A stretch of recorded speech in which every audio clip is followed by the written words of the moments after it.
Assalamualaikum warahmatullahi wabarakatuh. Halo teman-teman semua, perkenalkan nama saya Vita Yudia Sapira dari jurusan Pendidikan IPA semester 4. Pada video kali ini, saya memilih topik mengenai klasifikasi media pembelajaran IPA.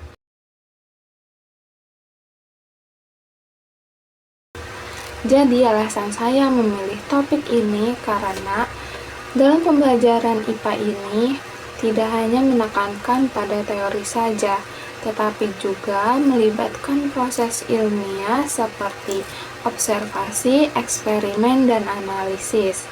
Nah, di konsep IPA ini kan banyak yang bersifat abstrak dan sulit diamati secara langsung, seperti struktur sel, reaksi kimia, dan pergerakan partikel. Jadi, media pembelajaran ini sangat dibutuhkan untuk membantu memvisualisasikan konsep yang abstrak tersebut. Selain itu, pemahaman tentang klasifikasi media juga penting bagi guru agar dapat memilih media yang sesuai dengan tujuan pembelajaran, karakteristik siswa, dan kondisi pembelajarannya. Hal ini juga sejalan dengan pendekatan pembelajaran pada abad 21 yang menekankan pemanfaatan teknologi dalam proses pembelajaran untuk meningkatkan efektivitas dan kualitas hasil belajar siswa. Nah, selanjutnya saya akan membahas mengenai pengertian media pembelajaran. Apa sih media pembelajaran itu? Jadi, media pembelajaran adalah segala sesuatu yang dapat digunakan untuk menyalurkan informasi dalam proses belajar mengajar sehingga dapat merangsang perhatian, minat, pikiran, dan perasaan peserta didik. Nah, media ini tidak hanya berfungsi sebagai alat bantu saja, tetapi sebagai sarana untuk menciptakan pengalaman belajar yang bermakna dan interaktif.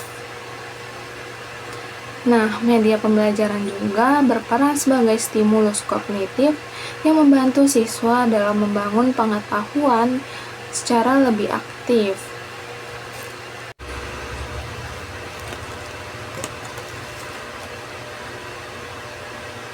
Nah, kenapa sih media ini penting dalam pembelajaran IPA? Jadi, media dalam pembelajaran IPA itu memiliki beberapa peran. Nah, peran yang pertama itu dapat membantu menjelaskan konsep yang abstrak menjadi lebih konkret. Misalnya melalui gambar atau animasi, siswa dapat tergambarkan secara lebih jelas dari konsep yang sedang dipelajari. Nah, yang kedua, dapat meningkatkan motivasi dan minat belajar siswa karena pembelajaran menjadi lebih menarik. Nah, yang ketiga, dapat membantu memvisualisasikan fenomena alam yang sulit diamati secara langsung. Contohnya proses di dalam tubuh ataupun pergerakan molekul. Nah, yang keempat, dapat mempermudah pemahaman konsep yang ilmiah karena siswa dapat melihat ataupun mendengar secara langsung penjelasan yang disajikan melalui media tersebut. Nah, selanjutnya, media pembelajaran itu dapat diklasifikasikan berdasarkan beberapa aspek. Yang pertama itu klasifikasi berdasarkan jenis media. Nah, berdasarkan media itu terdapat 4 jenis media. Yang pertama itu ada media visual. Jadi, media visual itu media yang hanya melibatkan indera penglihatan. Contohnya itu melalui gambar, diagram, grafik, ataupun peta konsep dan poster. Nah, media visual ini memiliki kelebihan dalam menyajikan informasi secara konkret dan mudah dipahami oleh siswa. Tapi kekurangannya itu tidak melibatkan unsur suara sehingga penjelasan terkadang kurang lengkap. Yang kedua itu ada media audio. Jadi media audio itu hanya melibatkan indera pendengaran seperti rekaman, suara, radio, dan podcast pembelajaran. Nah, media audio ini cocok digunakan untuk melatih kemampuan mendengar siswa dan juga memahami informasi verbal. Tapi di media audio ini nggak ada visualisasinya, jadi siswa perlu daya imajinasi yang lebih tinggi. Nah, yang ketiga ini ada media audio visual. Jadi, media audio visual ini menggabungkan unsur suara dan unsur gambar. Contohnya itu video pembelajaran, film edukasi, dan animasi. Nah, media ini sangat efektif karena melibatkan lebih dari satu indera, sehingga informasi lebih mudah dipahami dan diingat oleh siswa. Yang terakhir itu ada multimedia interaktif. Jadi, multimedia interaktif itu media berbasis teknologi, di mana siswa dapat berinteraksi langsung dengan materi pembelajaran. Contohnya itu ada aplikasi pembelajaran, simulasi digital, e-learning, dan virtual laboratorium. Nah, kita lanjut ke klasifikasi berdasarkan teknologi. Yang pertama itu ada media tradisional, contohnya seperti papan tulis, buku, gambar, dan model fisik. Nah, media ini sederhana dan mudah digunakan, tapi kurang interaktif. Nah, media yang kedua itu media berbasis teknologi. Contohnya itu kayak komputer, video pembelajaran, animasi, dan simulasi digital. Media berbasis teknologi ini lebih menarik dan interaktif karena mampu menyajikan informasi yang lebih kompleks. Nah, selanjutnya yang ketiga itu ada klasifikasi media berdasarkan indera. Media berdasarkan indera ini dibagi menjadi 3. Yang pertama itu ada media visual, yang sudah dijelaskan tadi menggunakan alat indera penglihatan, contohnya itu seperti gambar. Nah, kemudian yang kedua itu ada media audio, menggunakan alat indera pendengaran, contohnya itu melalui video pembelajaran. Dan yang ketiga ini ada media audio visual, gabungan dari indera penglihatan dan indera pendengaran. Nah, klasifikasi ini berfungsi untuk memilih media yang tepat sesuai dengan gaya belajar siswa, karakteristik siswa, dan lainnya. Karena setiap siswa memiliki gaya belajar yang berbeda-beda.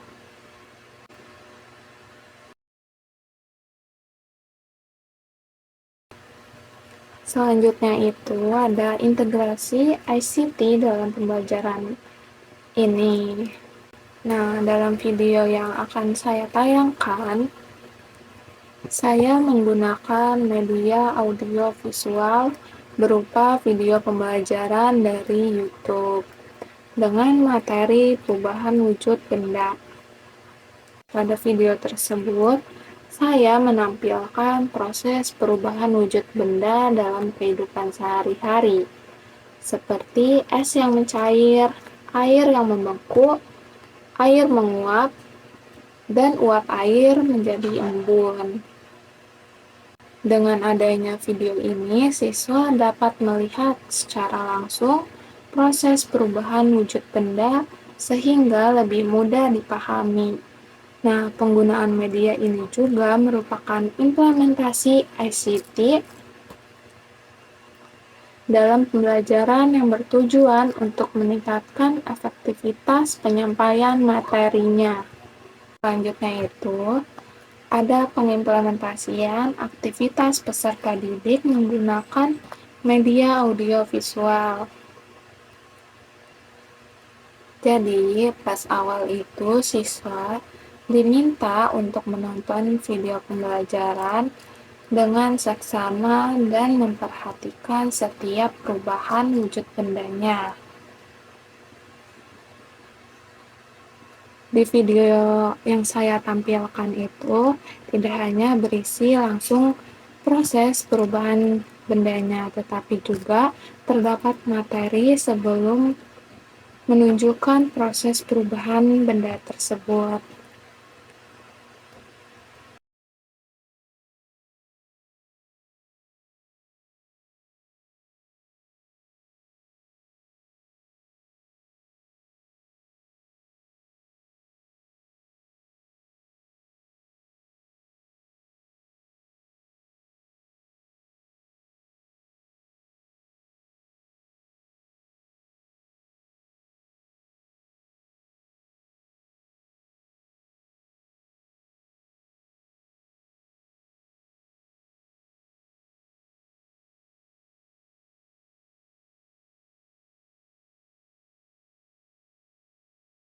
Nah, yang kedua itu, setelah siswa menonton video, siswa diberikan 2 lembar kerja.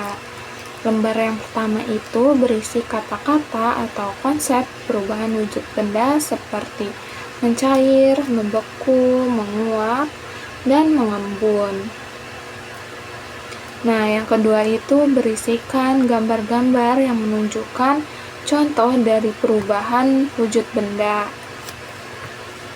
Dan yang ketiga itu, siswa diminta untuk menggunting gambar-gambar lembar kedua itu.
Dan setelah digunting, siswa dapat mencocokkannya dan menempelkan gambar tersebut pada kolom yang sesuai di lembar pertama. Contohnya, gambar es batu yang mencair ditempelkan pada kolom yang bertulisan mencair, dan yang mendidih juga sama seperti itu. Jadi, melalui kegiatan tersebut, siswa tidak hanya menonton video saja, tetapi juga melakukan aktivitas mengamati, mengidentifikasi, dan mencocokkan konsep dengan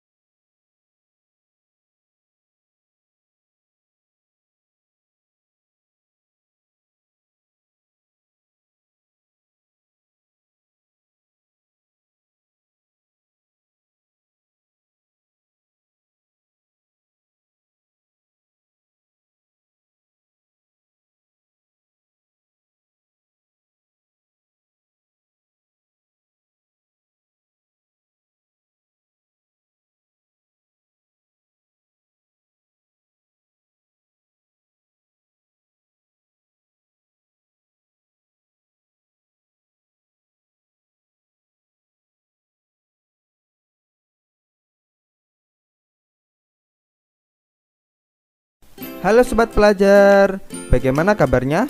Semoga semuanya sehat-sehat dan tambah semangat dalam belajar. Kali ini kita akan belajar tentang macam-macam zat dan perubahannya. Namun sebelum itu, bagi sobat pelajar yang belum subscribe, jangan lupa subscribe dulu ya, karena kami akan selalu update konten-konten edukatif yang akan menambah wawasan dan pengetahuan kita semua. Bagaimana pembahasannya? Oke, langsung saja, mari kita mulai. Yang pertama, zat. Apa itu zat? Zat atau materi adalah sesuatu yang menempati ruang dan mempunyai massa. Nah, jadi di sini bisa dikatakan bahwa semua benda yang menempati ruang dan juga memiliki massa atau berat bisa disebut dengan zat. Oke, biar lebih jelas, kita coba ilustrasikan. Pertama, zat itu menempati ruang. Nah, jadi misalnya di sini terdapat air yang berada di dalam teko. Nah, kemudian air itu kita tuangkan ke dalam gelas. Nah, apakah air itu menempati gelas? Nah, betul sekali. Air itu menempati ruang yang ada di dalam gelas. Nah, ini membuktikan kalau air itu memerlukan tempat atau wadah. Nah, kemudian apabila air itu kita timbang, apakah air itu memiliki massa atau berat? Nah, tentu saja mempunyai massa ya. Nah, begitu juga dengan udara. Nah, ternyata udara juga menempati ruang dan juga memiliki massa. Oke, coba perhatikan gambar berikut ini. Nah, mula-mula kedua balon seimbang. Kemudian salah satu balon dikempeskan, sehingga nampak balon yang kempes lengan lidinya naik ke atas, sedangkan balon yang masih menggembung turun ke bawah.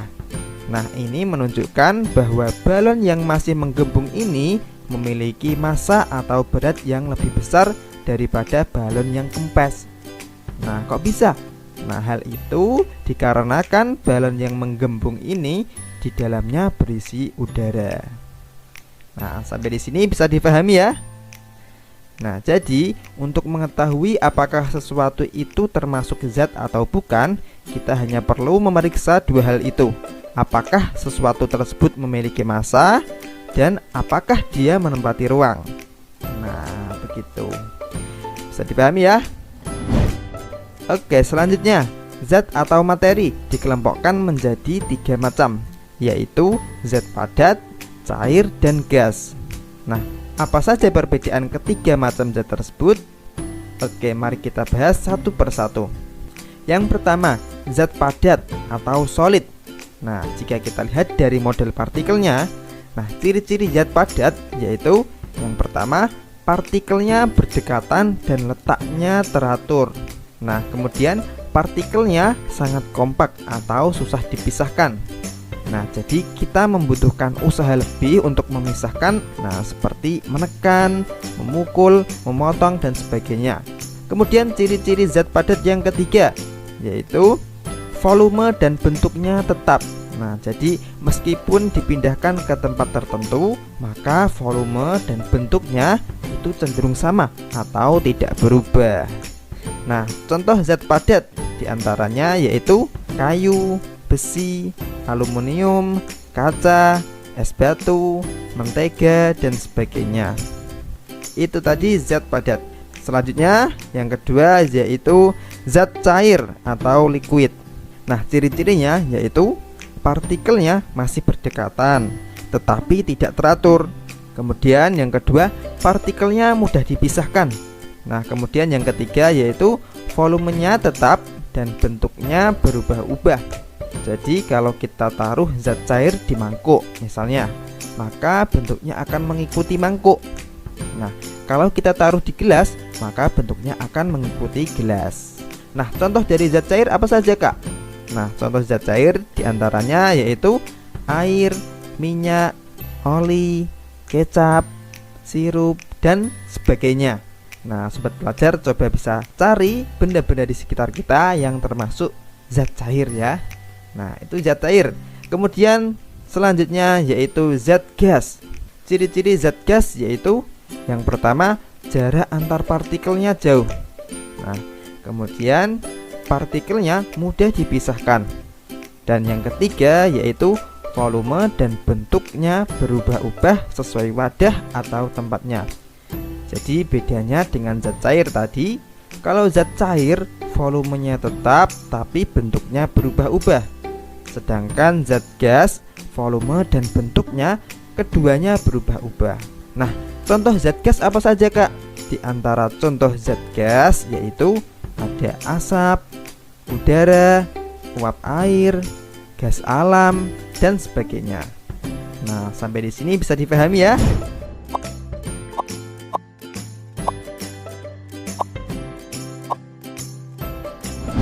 Nah, setelah kita mengetahui zat dan macam-macamnya tadi ya, ada 3 zat ya, zat padat, zat cair, dan zat gas.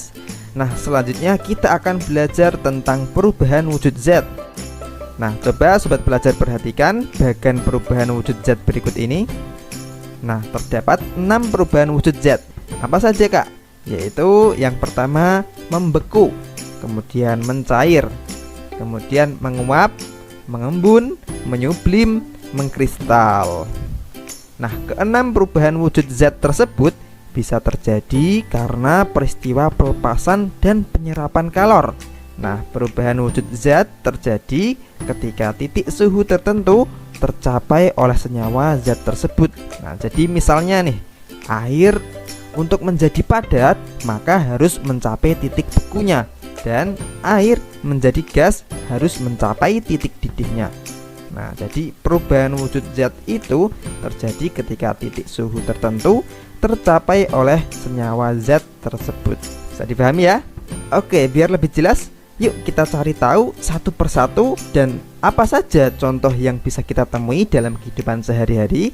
Oke, yang pertama yaitu membeku. Nah, membeku adalah perubahan wujud zat cair menjadi padat. Sekali lagi, membeku itu dari zat cair menjadi padat. Nah, contohnya apa, Kak? Contohnya yaitu air yang dimasukkan ke dalam freezer maka akan menjadi padat atau menjadi es batu. Nah, perubahan ini terjadi karena adanya pengaruh suhu yang rendah, yaitu pendinginan. Oke, next, yang kedua yaitu mencair. Mencair adalah perubahan wujud zat padat menjadi cair. Sekali lagi, zat padat menjadi cair. Itu yang dinamakan mencair. Padat jadi cair, gitu ya. Nah, contohnya yaitu es yang didiamkan di ruang terbuka maka akan mencair. Jadi kebalikan dari membeku ya. Jika membeku dipengaruhi oleh suhu yang rendah atau adanya pendinginan, nah sedangkan mencair ini dipengaruhi oleh suhu yang tinggi atau adanya pemanasan. Bisa dipahami ya? Oke, selanjutnya yang ketiga yaitu menguap. Nah, apa itu menguap? Menguap adalah perubahan wujud zat cair menjadi gas. Nah, diingat-ingat ya, menguap yaitu perubahan dari zat cair menjadi gas. Oke, contohnya yaitu air saat dipanaskan di atas kompor maka akan mendidih dan mengeluarkan uap dari air tersebut. Nah, proses itulah yang disebut proses penguapan. Kemudian selanjutnya yaitu yang keempat, mengembun. Apa itu mengembun? Nah, mengembun adalah perubahan wujud dari zat gas menjadi air. Nah, jadi kebalikan dari menguap ya. Kalau menguap tadi perubahan dari zat cair menjadi gas. Nah, sedangkan mengembun itu dari zat gas menjadi air. Nah, contohnya yaitu uap air menjadi air. Nah, jika uap air yang keluar dari air mendidih kita tampung dengan tutup panci, maka uap-uap tersebut akan mengembun dan menjadi titik-titik air. Nah, itulah yang disebut proses mengembun. Nah, contoh lainnya yaitu misalnya kita minum es teh di gelas. Maka lama-kelamaan di dinding luar gelas tersebut akan muncul titik-titik air. Nah, itu juga termasuk salah satu peristiwa mengembun. Oke, next yang kelima yaitu menyublim. Nah, apa itu menyublim? Menyublim adalah perubahan wujud zat padat menjadi gas. Sekali lagi, padat menjadi gas. Itu namanya menyublim. Nah, contoh dari peristiwa menyublim apa, Kak? Nah, contohnya yaitu kamper atau kapur barus yang dibiarkan dalam lemari lama-kelamaan akan habis. Nah, hal itu karena kapur barus tersebut mendapat energi panas sehingga kapur barus tersebut menjadi gas. Oke, bisa dipahami ya. Selanjutnya yaitu yang keenam, yang terakhir ya, yaitu mengkristal. Nah, apa itu mengkristal? Mengkristal adalah perubahan wujud zat gas menjadi padat. Sekali lagi, mengkristal yaitu perubahan dari zat gas menjadi padat. Contohnya apa, Kak? Contohnya yaitu bunga es yang melekat di dinding freezer. Nah, sobat pelajar pernah lihat kan? Kalau kita buka freezer, nanti di dinding-dindingnya akan nampak banyak sekali bunga-bunga es. Nah, es itu atau bunga es itu yang melekat di dinding freezer tadi itu berasal dari gas. Nah, bukan dari cairan. Ya, bisa dipahami ya? Nah, itu tadi contoh mengkristal. Nah, itu tadi pembahasan mengenai macam-macam zat dan perubahannya. Semoga pembahasan kali ini bermanfaat dan bisa dipahami. Nah, jangan lupa mengulang-ulang belajarnya dan tetap semangat. Oke, di materi berikutnya kita akan belajar tentang perubahan wujud zat berdasarkan sifat perubahannya, yaitu ada perubahan fisika dan perubahan kimia. Sekian pembahasan kali ini dan sampai jumpa di video-video selanjutnya. See you next time.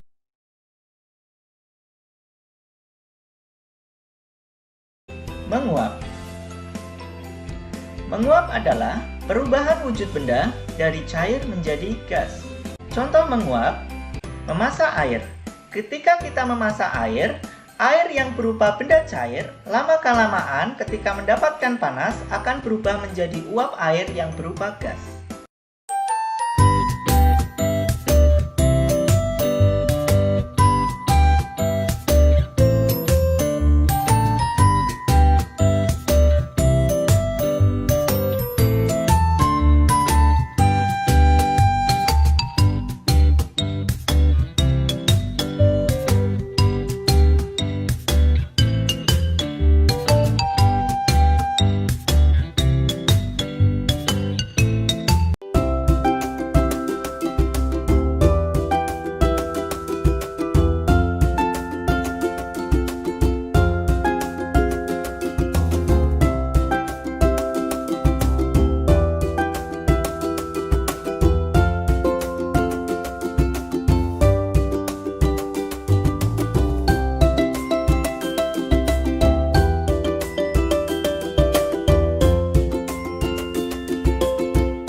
aktivitas ini dapat meningkatkan pemahaman siswa terhadap materi perubahan wujud benda dan membuat pembelajaran menjadi lebih aktif, menyenangkan, dan dapat dimengerti.